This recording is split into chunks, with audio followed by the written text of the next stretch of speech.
There's only 2 weeks left of the 2024 season. Week 17 marks the last week where every team plays their starters, and it's the most important week of the season for fantasy football players. Last week, I went 10-6, bringing my total record on the season to 160 and 80. In this video, I'll be predicting every week 17 game with score predictions. If you enjoy this video, then please drop a like and subscribe if you're new. Subscribing takes just a second and it really helps me out. Thank you, and let's get started. Los Angeles Chargers vs New England Patriots. Patriots were surprisingly competitive against the Bills. Their defense didn't allow 40 points, and Drake May had possibly his best throw of his career. Yeah, he's turned the ball over a lot, but he's also playing really well overall. The Chargers were able to come back after being down 21-10, which is the most un-Chargers thing of all time. The play that kickstarted it, a fair catch field goal, the first successful one since 1976. Coincidentally, Ray Wersching, the kicker that made the fair catch field goal in 76, also played for the Chargers. Anyway, the Patriots are obviously done, but the Chargers are now in prime position to clinch a playoff spot if they win on Sunday, and that's exactly what I have them doing. LA wins 27-17. Jim Harbaugh was such a good hire. Denver Broncos vs Cincinnati Bengals. This game might just be the most important game of Week 17. If the Broncos win, then they are in the playoffs and the Bengals are eliminated. If the Bengals win, then they keep their slim playoff hopes alive. The Broncos did not help themselves by choking against the Chargers.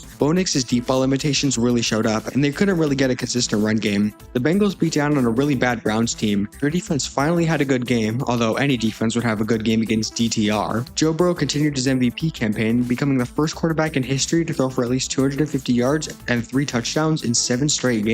Like I said, this game is incredibly important for both of these teams, but I think the Bengals get the win 28-24. Joe Burrow and the Bengals offense is going to continue to dominate, and the Bengals' playoff hopes are still alive. Arizona Cardinals vs Los Angeles Rams. An overtime loss to the Panthers last week officially eliminated the Cardinals from playoff contention. Just a few weeks ago, they looked like the surefire NFC West champions, and now they've dropped 4 of their last 5 and only played 2 more games this season. James Conner was basically the entire Cardinals offense. In these last few games, Kyler has not been the same player he was during the middle of the season. Their defense got torched, especially on the ground, and while it is a step up from last year, I think this Cardinal team has disappointed, especially considering where they were just a few weeks ago. The Rams are definitely not complaining about the Cardinals' collapse, as they've taken first place in the NFC West, and they win the division so long as they win out. I do think the Cardinals will play their starters, but it won't be enough. The Rams win 24-20 and get revenge from Week 2. Dallas Cowboys vs Philadelphia Eagles. The Eagles unfortunately lost their chances at the 1 seed due to their loss against the Commanders, and even worse, Jalen Hurts got a concussion and will not play. Kenny Pickett was not good, and the Eagles defense allowed Jaden Daniels to throw 5 touchdown passes.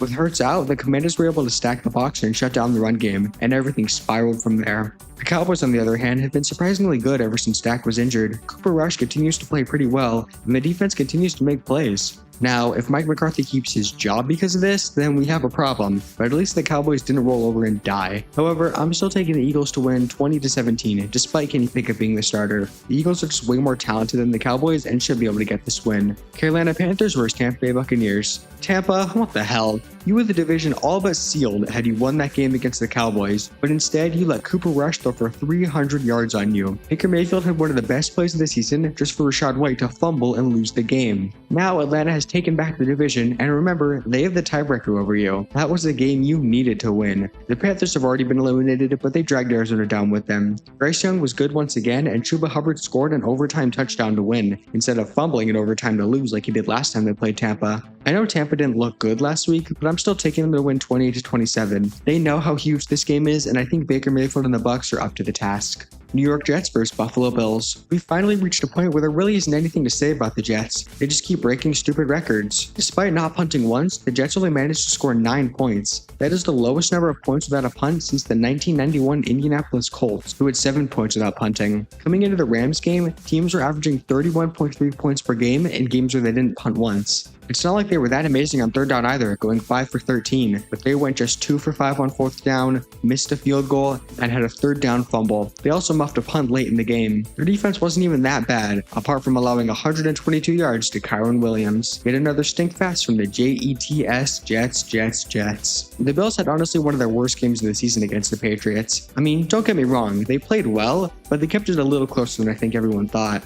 I mean, the spread for this game was 14. Josh Allen didn't have 40 fantasy points, so you can't expect him to keep that up for the whole season. James Cook basically put the offense on his back, and the defense did enough in the second half. I'm not going to knock the Bills too much for this game, and I think they can bounce back with a 30-23 victory over the Jets. They may not get the 1 seed, but the Bills are still the best team in the AFC. Indianapolis Colts vs. New York Giants. Well, the Colts finally found their formula for winning games, and that's running the absolute shit out of the ball and only letting Anthony Richardson throw it 11 times. I thought this was what they were going to do all season. Anyway, they ran the ball 50 times for 335 yards and 4 touchdowns against the Titans, with Jonathan Taylor having 29 carries for 218 yards and 3 touchdowns alone. He actually held on to the ball this time. Fantastic. Considering the Colts' next 2 games are against the Giants and Jaguars, then I would continue to run the ball 40 times a game, considering those teams, especially the Giants, are less than ideal when it comes to run defense. Speaking of the Giants, well, they had a chance to take advantage of a rookie quarterback in his first ever start, but then they remembered the whole point of the season, tanking for a quarterback. And tank commander Drew Lock really did his part, with a fumble and 2 pick sixes against one of the worst defenses in the NFL. Fun fact, Matt Judon now has more pick sixes than the entire Patriots roster this season.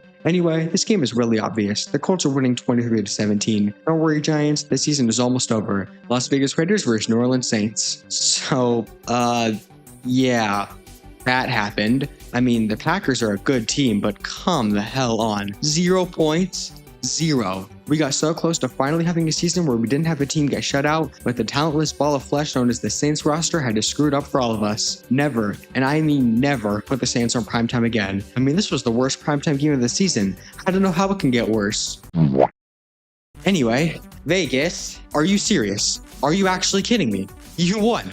You won. You had one job, which was to lose just 3 more games and finally be able to take a QB, and you screwed it up. Yeah, this might not be the best QB class in the world, but you just set yourself up for another year of pain and suffering. Pathetic. This game is going to be absolutely horrible, but I'll take Vegas 17-10 to ruin their draft position even further. Tennessee Titans vs. Jacksonville Jaguars. Okay, I'm going to be completely honest, Week 17 might just be the worst of the season. I mean, most of these matchups are just horrible. And it's not like we got off to a good start. The Christmas games and Thursday night were awful. And then we have these games? Oh boy. Anyway, Tennessee got destroyed by the Colts. Sure, the final score was close, but all that was basically garbage time stats. They got run all over, and Mason Rudolph threw 3 interceptions. The Jaguars were also awful, somehow losing to the Raiders. I'm going to be completely honest, I have no idea who's going to win this game. It's going to be one of those games where both teams are so bad that it's actually impossible to pick. So I'm just going to go with Tennessee 20-17 and just hope I'm right. Gosh, this is going to be unwatchable. Miami Dolphins vs. Cleveland Browns. Yay, another shit game. Let's get this one over with. The Browns realized that DTR spent too much time with Jameis Winston and is basically Jameis 2.0, except DTR doesn't have the funny moments and also doesn't know how to throw a forward pass properly. The Dolphins steamrolled the 49ers and somehow have a chance to make the playoffs. They just need a lot of help. They also need to win out, and I think they do win here 27-14. They're just a better team basically everywhere, and they won't lose this game. Green Bay Packers vs. Minnesota Vikings. Finally, a really good game. Holy shit, it only took 8 minutes to get here. The Packers blew out the Saints 34-0. They controlled the entire game, having the ball an insane 15 minutes more than the Saints did. Their defense took advantage of a rookie quarterback and injured offense, and their own offense didn't make any mistakes. Jordan Love has been playing really well the past few games and hasn't thrown an interception since week 11. The whole Toyotathon Jordan Love conspiracy theory is strange, but actually true. According to Yahoo Sports, in Love's career prior to Toyotathon, Love has a 59.8% completion percentage with 3,289 yards, 29 touchdowns, 20 interceptions, and a 7-9 record. During Toyotathon, Love has a 69% completion percentage with 3,465 yards, 27 touchdowns, and 2 interceptions, and a 12-3 record. Maybe Toyota really does make you go places. Anyway, the Packers have now won 5 out of their last 6 games since the bye week and are looking like one of the best teams in the NFL, but they are playing against another one of the best teams in the NFL, the Vikings. The score was close against the Seahawks, but they only trailed for 30 seconds the whole game. They shut down Kenneth Walker in the run game and forced Geno Smith into throwing 2 interceptions. Sam Darnold was very good again and had possibly his best throw of the season on the game winner to Justin Jefferson, who absolutely took over this game. The Vikings are also getting Ivan Pace Jr. back, one of the best run-defending linebackers in the entire NFL, as well as Harrison Smith, so their defense is going to be even better. With the Eagles losing last week, it's between the Vikings and the Lions for the 1 seed. Whichever team wins out gets it, unless the Vikings lose and the Lions beat the 49ers on Monday. The Vikings are currently on an 8-game win streak, the longest in the NFL, and is tied for the 7th longest in Vikings history. Their defense is currently 2nd in total turnovers and is the only team this season to force a turnover in every single game. And amazingly, they keep coming up with better and better celebrations. This game is going to be the game of the week for sure. Everybody's going to watch it, and in the end, I'm taking Minnesota to get the win 24-23. I think their defense is going to force Jordan Love to make some mistakes, and a Vikings 1 seed is a very real possibility. Atlanta Falcons vs Washington Commanders. Michael Penix finally got to start, and the Falcons destroyed the Giants. Penix didn't do anything amazing, but he was good, and the interception was not his fault. Kyle Pitts quite literally gave the ball to the other team. The Falcons defense finally decided to exist, and Bijan Robinson is really good at football. The Commanders were somehow able to come back and beat the Eagles despite committing 5 turnovers. Jaden Daniels basically locked up the Rookie of the Year with 5 touchdown passes and a team-leading 81 rushing yards, and once Jalen Hurts was out, the Commanders were able to mostly shut down the Eagles' offense. Jamison Crowder rose from the dead to catch 2 touchdowns, and Terry McLaurin passed 1,000 receiving yards for the 5th straight season. I think this could be a sneaky good game, but I'm taking the Commanders 31-24. I think Jaden will outplay Michael Penix, and the Commanders can technically still win the division.